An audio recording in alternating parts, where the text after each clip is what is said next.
Imagine this. You are sitting across from someone whose very presence ignites something primal in you. Their eyes catch yours, and in that fleeting moment, your body seems to know them before your mind does. A spark travels down your spine, a magnetic pull draws you nearer, and yet you cannot explain why. This isn't simply about beauty, nor about compatibility. It is something darker, older, more ancient than words, something that feels as though it comes from beneath the polished floor of consciousness itself. But here's the paradox that gnaws at you. What if the person who awakens this undeniable fire within you is not good for you at all? What if they embody not your salvation, but your downfall? What if attraction, this force that feels so deeply true, is not the compass pointing you toward love, but a trap designed by the shadows of your own psyche? Carl Jung once said that until you make the unconscious conscious, it will direct your life, and you will call it fate. Could it be that sexual attraction, so often believed to be fate, chemistry, soul recognition, is, in fact, the unconscious steering your hand into the fire? If so, then how many of your so-called great loves were never about love at all, but about unfinished business buried in the forgotten caverns of your mind? Imagine waking up beside someone who feels like destiny, only to realize later they embody everything you once tried to escape. Their presence excites and destroys you at the same time, and still you return to them. You return not because you want to, but because something within you insists. This is where the terror of attraction reveals itself. It does not ask for your permission. It does not care for your rational mind. It reaches into the marrow of your being, and it commands. Is it possible, then, that sexual attraction is not about who stands before you, but about the shadow of yourself you have never dared to face? What if the most intoxicating encounters are not encounters with another at all, but with the missing and denied fragments of your own soul? Those hidden archetypes that Jung spent his life mapping, the anima and animus, the dark and light, the wound and the healer entwined. Now the great question arises, if attraction can feel so right, yet be so ruinous, then what is it really pointing toward? Are you falling in love with another person, or with your own abyss reflected back at you? The unsettling truth begins to take form. That rush of desire, that electricity in your blood, may not be the universe whispering that you have found the one. It may be the unconscious revealing what you lack, what you repress, what you secretly crave, yet fear. To stand before another who pulls you into obsession is, perhaps, to stand before the unacknowledged ghost of your own psyche. Think of how often you've mistaken compulsion for connection. How many times you've confused the gravitational pull of trauma with the gentle touch of destiny. That heart-racing, skin-burning desire. It can feel sacred, but what if it is simply your own shadow demanding recognition? The body does not lie, but it also does not care for your happiness. It only seeks completion, and completion is not always gentle. Here, then, lies the paradox at the heart of human intimacy. The person who awakens the deepest attraction in you may be the exact person who embodies the very thing that can undo you. They may not be your perfect match, but the archetypal mirror of all you have buried. They may carry your disowned rage, your unlived passion, your unhealed wound. And the unconscious, in its ruthless pursuit of wholeness, draws you to them with a fire so strong that you believe it must be love. But is it love, or is it the shadow's trick, the psyche's cruel alchemy, seducing you with the illusion of fulfillment while dragging you into the unresolved labyrinth of yourself? If this is true, then desire itself may be the most unreliable guide you possess. What you long for most intensely may not be what completes you, but what destroys you. And yet, without stepping into this fire, how can you ever truly know yourself? So the question sharpens like a blade pressed against the skin. Do you dare to trust attraction, knowing it may lead you into ruin? Or do you resist it, knowing that what you resist in others is often what you resist in yourself? The stage is set, the tension unbearable. Desire is no longer innocent, no longer romantic. It is psychological warfare disguised as passion. And if Jung is right, then every time you fall in love, you are not merely choosing another person. You are choosing which part of your own unconscious will rise to meet you. But if that is so, then why does this shadowed mechanism exist in the first place? Why is attraction tethered so closely to pain, compulsion, and unfinished wounds? What deeper truth about human nature is hidden beneath this beautiful but treacherous instinct? That is where we must go next. Beneath the surface of desire, beyond the shiver of skin and the thunder of the heart, lies something ancient and unsettling. Attraction is not simply the meeting of two bodies, but the collision of unconscious forces, archetypes, and histories that neither participant fully understands. Carl Jung recognized this when he spoke of the anima and animus, the inner feminine within the man, the inner masculine within the woman. According to him, these inner figures are not abstract concepts, but living psychological realities, shadows within us that insist on being projected outward. When a man meets a woman who embodies the qualities of his anima, he feels an almost mystical pull toward her. Likewise, when a woman meets a man who mirrors her animus, the attraction can be overwhelming, even irrational. This is the hidden problem. You believe you are drawn to them, when in truth you are drawn to yourself. You see in the other not who they truly are, but a projection of the unintegrated fragments of your psyche. The lover becomes a mirror, and the passion that consumes you is not entirely for them. It is for the disowned piece of your soul now dancing before your eyes. Jung warned of this projection, yet humanity continues to mistake it for destiny. You meet someone and declare, "They complete me," but perhaps they do not complete you at all. Perhaps they only reveal the parts of yourself you refuse to carry. Friedrich Nietzsche once said that there is always some madness in love, but there is also always some reason in madness. The madness is this projection. The reason is that through the mirror of the other, you are offered a chance to grow, to confront what has been banished into the unconscious. Yet few dare to seize that chance. Most remain enchanted, convinced the fire is coming from the beloved, when in truth it burns from within. Arthur Schopenhauer, the bleak philosopher of will, sharpened this problem even further. For him, sexual attraction was not about love or self-discovery at all. It was nature's ruthless trick. The individual believes they are choosing freely, but in reality, the blind will to life is manipulating them, ensuring the continuation of the species. You fall in love not because you seek happiness, but because your biology seeks survival. Under Schopenhauer's gaze, romance becomes nothing but the mask of reproduction, and passion is revealed as nature's deception. Which is it then? Is attraction the unconscious seeking wholeness, as Jung believed? Or is it the will to life using you as a pawn, as Schopenhauer argued? Either way, the conclusion is grim. What you call love may not be about you at all.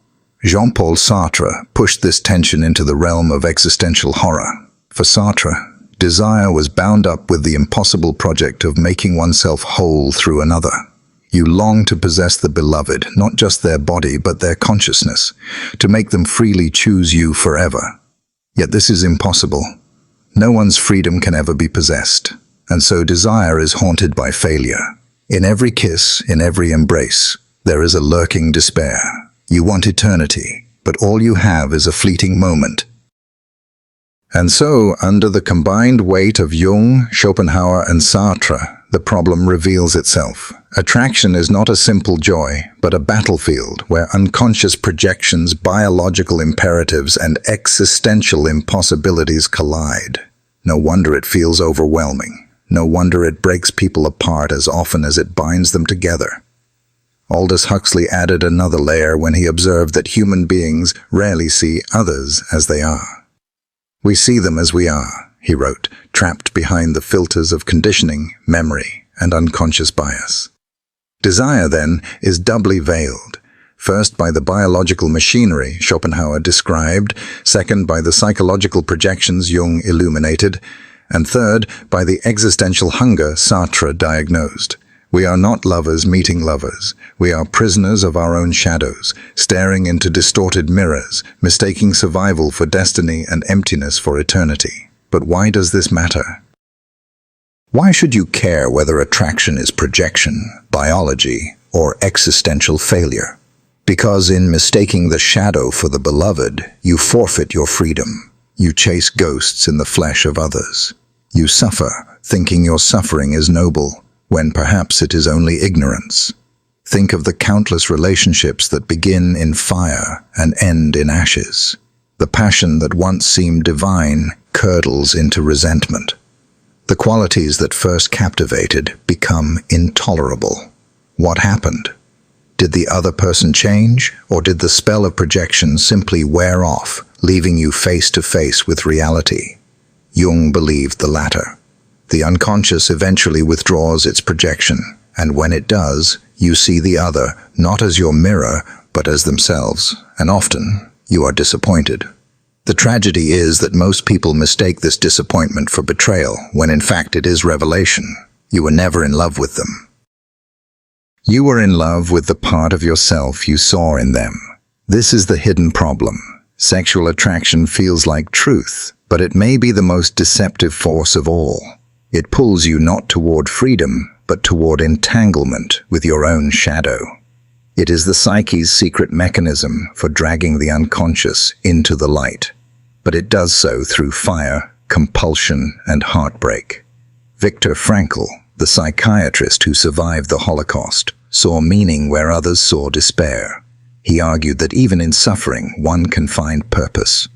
Applied here, perhaps the torment of attraction is not meaningless after all. Perhaps it is the crucible in which the soul is forced to confront itself. The beloved, then, is both gift and tormentor, carrying within them the key to your wholeness, but only if you dare to recognize the projection and reclaim it as your own. And yet, how many of us truly do? How many of us step beyond the illusion instead of clinging to it? How many of us look at the fire of attraction and say, "This is not you, this is me"? Here the tension grows unbearable.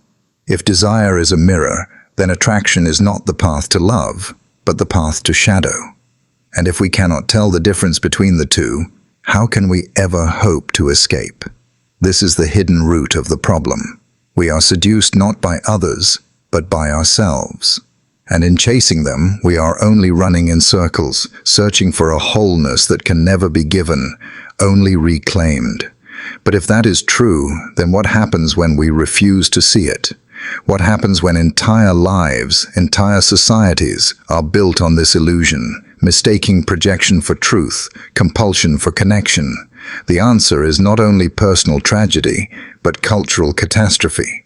And that leads us deeper still, into the unseen consequences.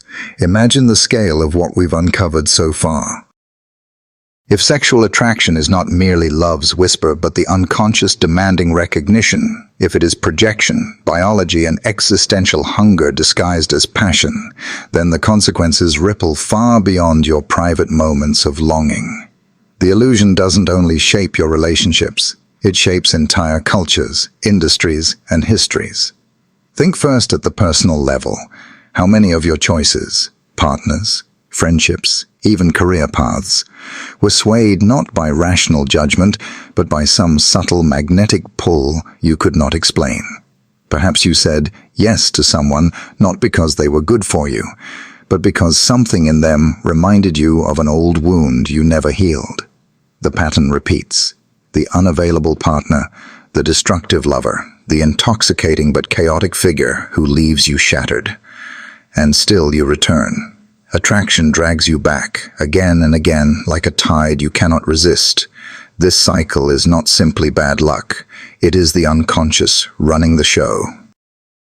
Jung would say you are encountering the shadow, those disowned qualities you cannot accept in yourself projected outward into another person. And until you integrate them, you will keep finding them in others, mistaking your own hidden darkness for destiny. But here's the unseen consequence. Every time you confuse projection for reality, you surrender your freedom. You no longer choose your life consciously. Instead, you are dragged into it, enslaved by compulsions you cannot name. The relationship feels fated, but fate is only the unconscious in disguise. Neurology supports this grim picture. Studies on attraction reveal that the brain releases dopamine, oxytocin, and norepinephrine in surges that mimic drug addiction. To be in love lights up the same reward pathways as cocaine. The beloved becomes your drug of choice, your fix, your obsession. This explains why people tolerate abuse, infidelity, or emotional chaos, because leaving feels like withdrawal. Love is no longer love, it is dependency. Now stretch this pattern from the personal to the societal. Entire industries thrive on exploiting this primal machinery. Advertising, fashion, entertainment, all play on sexual attraction, knowing it bypasses reason and goes straight to the unconscious. Images of beauty and desire saturate the modern world, manipulating you at a level deeper than awareness. You are not only drawn to people, you are drawn to products, lifestyles, and ideals wrapped in the glittering skin of desire. And what of culture itself? The great myths, the tragic romances, the epics of passion that end in ruin, Romeo and Juliet, Tristan and Isolde, Cleopatra and Antony. These stories endure not because they are exceptions, but because they reveal a universal truth. Attraction is as destructive as it is creative. Whole empires have fallen because leaders mistook compulsion for love. Wars have been fought, thrones toppled, dynasties destroyed, all in the name of desire that felt divine but was only projection, biology, or shadow. Is it any wonder, then, that societies remain trapped in cycles of dysfunction? When attraction drives unions, and unions shape families, and families shape cultures, the illusions of desire become the architecture of civilization itself. We build on sand, convinced it is stone. This leads to the most haunting, unseen consequence: the erosion of selfhood. When you project your unconscious onto another, you never truly meet them. You do not see them as they are. You see them as a canvas painted with your own denied truths. And when the illusion fades, the disappointment is devastating. The lover becomes a stranger, and you are left emptier than before, because what you thought you found in them was only ever inside you. Nietzsche warned of this hollowness when he spoke of the abyss. If you gaze long into the abyss also gazes into you. The beloved is often that abyss, an externalized shadow that forces you to confront your own incompleteness, but most turn away, blaming the other, cycling to the next relationship, the next obsession. The shadow remains unintegrated, and the cycle begins anew. And so, we live in a world where people are perpetually searching, perpetually unsatisfied. Divorce rates climb. Dating apps overflow. Pornography becomes epidemic. Attraction, unexamined, leaves people starving in the midst of plenty. Surrounded by partners, yet lonelier than ever. The shadow grows stronger because it is never faced. But the unseen consequences do not stop with heartbreak or cultural decay. There is something even darker: the way attraction can be weaponized. History is littered with examples of seduction used as control, of desire exploited to manipulate, dominate, enslave. From courtesans who shaped politics in secret chambers to modern corporations engineering algorithms that predict and hijack your sexual impulses, the unconscious is not only a personal battlefield, it is a marketplace. Your desires are commodities. Your shadows, sold back to you in glossy packaging. This is the real tragedy. Attraction could be the doorway to wholeness if recognized. It could be the very path to individuation, to becoming fully yourself. But because it is misunderstood, it becomes the mechanism of control, suffering, and endless repetition. Instead of being liberated by love, you are shackled by it. Instead of finding the self through the mirror of the other, you lose yourself in them entirely. And yet, what is the alternative? To shut yourself off from attraction, to retreat into sterile isolation. That too would be a prison, for it would deny the vitality of life itself. You cannot escape desire any more than you can escape the beating of your heart. The question then is not how to destroy attraction, but how to face it without being consumed. But how? If biology, psychology, culture, and even history conspire to make you mistake compulsion for connection, what possible hope is there of breaking free? This is where the story turns. To continue down the same path is to remain a prisoner of your unconscious, living out the same doomed patterns under different names. But to rebel against this, to see attraction for what it is, to reclaim what you project, this is the beginning of freedom. The rebellion is coming. You have seen how attraction, left unexamined, becomes a prison, an endless cycle of projection, compulsion, and despair. You have seen how the shadow tricks you, how biology enslaves you, how culture feeds on your hunger. The question now sharpens into something urgent, something revolutionary. How do you break free? To rebel against attraction is not to renounce desire. That would be a hollow asceticism, a denial of life itself. The rebellion is something far more dangerous, to step into the fire of attraction with open eyes, refusing to be deceived by its illusions. To look at the beloved and say, I see you, but I also see the parts of myself I have cast into you, and I will not be ruled by them anymore. Carl Jung called this process individuation, the integration of the unconscious into the conscious self. It is the hardest path a human can take, because it demands that you confront your own shadow without fleeing, without blaming, without projecting. It means recognizing that the intoxicating qualities you find in another, whether their passion, their cruelty, their freedom, their mystery, are not theirs alone. They are yours, unclaimed, waiting to be embraced within yourself. This is the first act of rebellion, reclaim projection.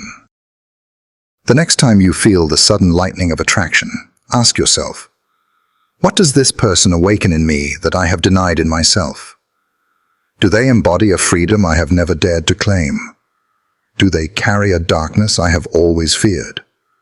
Do they express a wildness, a sensuality, a creativity, a rage, a tenderness that I have buried? Instead of collapsing into obsession, stand tall before the mirror.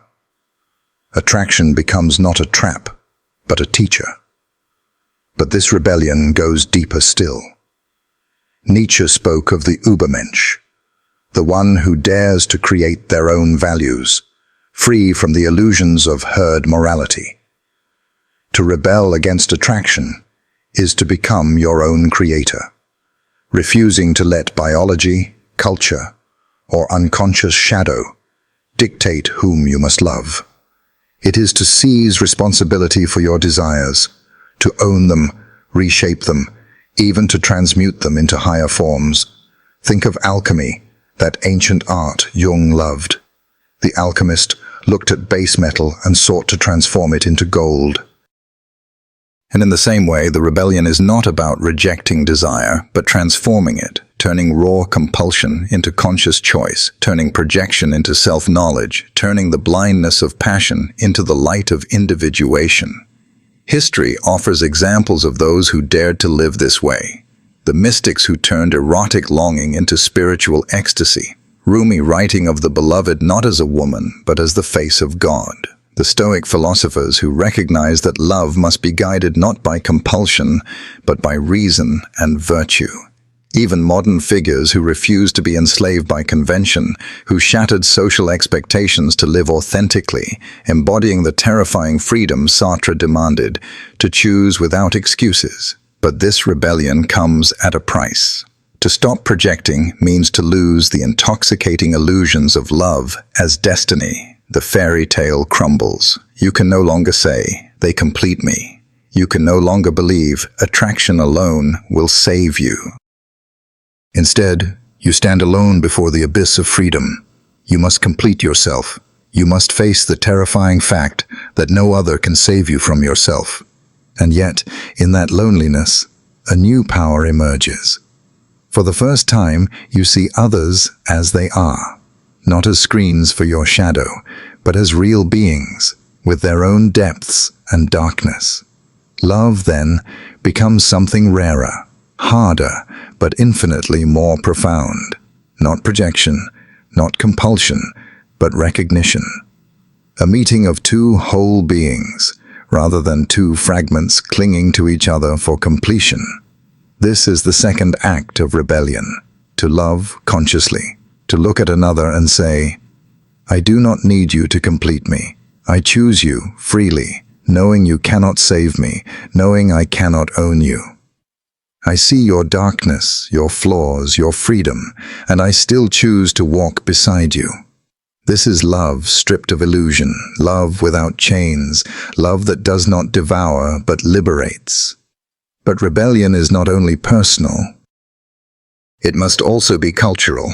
We live in societies engineered to exploit desire, to keep you trapped in endless cycles of longing and dissatisfaction. To rebel is to awaken from this trance, to recognize how media, advertising, and politics weaponize your unconscious against you. It is to refuse to let your desires be dictated by algorithms, to reclaim your own gaze, your own hunger. Imagine what it would mean for individuals to live this way, not as addicts of attraction, but as conscious rebels who see through the shadow. Whole industries would collapse. Whole cultural myths would dissolve. The machinery of exploitation would lose its fuel. To break free personally is to contribute to a larger liberation, to tear down the systems that profit from your unconscious servitude. Still, the hardest rebellion remains within. For even as you learn to reclaim projection, to love consciously, to resist exploitation, the shadow will always whisper. The body will always surge with compulsion. The unconscious will always seek to drag itself into the light through the intoxicating mirror of attraction. You cannot silence it forever, but you can learn to stand in the fire without burning. This is not about killing desire, but dancing with it. Not about denying attraction, but transforming it. Not about rejecting love, but creating a love that is conscious, chosen, free.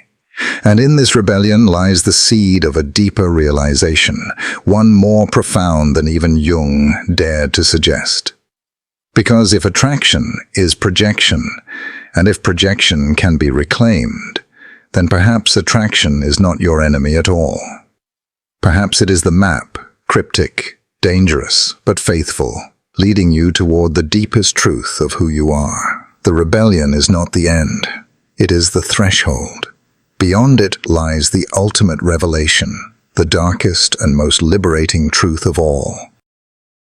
Imagine you have walked through the labyrinth, first the fire of attraction, then the revelation of its hidden roots, then the devastating recognition of its consequences, and finally the rebellion of reclaiming yourself. And now you stand at the threshold, stripped of illusions, emptied of projections, freed from compulsions. What remains? Here lies the ultimate truth, the one most terrifying and most liberating. Sexual attraction, with all its madness and mystery, is not simply a trick of biology or a trap of the unconscious. It is the psyche's compass, pointing you toward the very places where your soul is incomplete. What you crave in another is what you must awaken in yourself. The beloved is not your salvation, but your mirror. Not your completion, but your call to wholeness. Carl Jung hinted at this when he wrote that the meeting with the self, the true center of being, often comes disguised as the meeting with another. The anima, the animus, the shadow, these are not enemies but guides. They seduce you into the fire not to destroy you, but to reveal what you lack the courage to see. This is the paradox. Attraction both deceives and reveals. It binds you with illusion. Yet through that very illusion, it shows you the fragments of yourself you have abandoned. The ultimate truth, then, is not to reject attraction, but to read it, to treat desire as a symbolic language, a message from the unconscious written in the electricity of your body. Ask yourself, why does this person ignite me so? Why do they awaken both ecstasy and terror? What in them mirrors the part of me I have exiled? The answers to these questions are not about them. They are about you. Attraction is not fate. It is revelation. Think of it this way. Every burning desire is a riddle, and every beloved is a cipher. To fall in love is to be handed a mirror etched with symbols, demanding to be decoded. And only when you crack the code do you realize it was never about the other at all. It was always about the self calling you home. This realization transforms everything. Suddenly, the heartbreaks of your past take on new meaning. That person who shattered you, they were not your destroyer, but your teacher. They carried the part of you that you needed to face, even if it came through pain. The disappointment, the betrayal, the obsession. They were the psyche's brutal pedagogy, teaching you through fire what you would never learn in comfort. And so the final truth rises. Attraction is sacred, not because it guarantees love, but because it guarantees growth. Every encounter, every obsession, every devastating entanglement is the unconscious trying to drag you closer to wholeness. Desire is not the enemy, misunderstood. Desire is, here is where freedom finally begins. You no longer need to run from attraction or to worship it blindly. You can step into its current and let it teach you. You can look at the beloved not as savior or captor, but as mirror and messenger. You can reclaim what you see in them and integrate it into yourself. And then, when you love, it is no longer compulsion. It is choice. This is the highest form of love. Not projection, not addiction, but communion. Two beings who have faced their shadows, who have claimed their missing fragments, who meet not to complete each other, but to celebrate their wholeness together. Love ceases to be the desperate clutching of two half-souls. It becomes the dance of two complete beings, free and conscious, yet still willing to intertwine. But do not mistake this as a happy ending, a simple solution. The ultimate truth does not erase the paradox, it deepens it. For even when you understand attraction as a mirror, the fire still burns, the compulsion still whispers, the shadow still longs to project itself. You will never fully escape the illusions of desire, but you can walk with them, hand in hand, eyes open, transforming every projection into revelation. And what does this mean for the world? If even a fraction of humanity lived this way, if men and women saw through the illusions of attraction, reclaimed their projections, and loved consciously, then the foundations of society itself would shift. Exploitation would weaken, for the unconscious could no longer be so easily manipulated. Relationships would no longer collapse under the weight of unmet fantasies. Love would cease to be a battlefield of wounds and become instead a crucible of growth. But the truth is harsher still. Most will never take this path. Most will continue to mistake compulsion for destiny, projection for love. Most will chase shadow after shadow, suffering endlessly, calling it fate. And perhaps this too is necessary, for suffering is often the only language the unconscious can speak when ignored. So where does this leave you? Standing at a crossroads with the fire of desire burning in your veins and the mirror of the beloved shining before you. You can fall asleep again, chase the illusion, call it fate, and repeat the cycle. Or you can awaken, rebel, and claim the truth. That attraction is not your master, but your messenger. The choice is unbearable in its simplicity. To remain blind is to live as a slave to biology, shadow, and compulsion. To awaken is to walk a lonelier path, stripped of illusions, yet lit with a deeper light.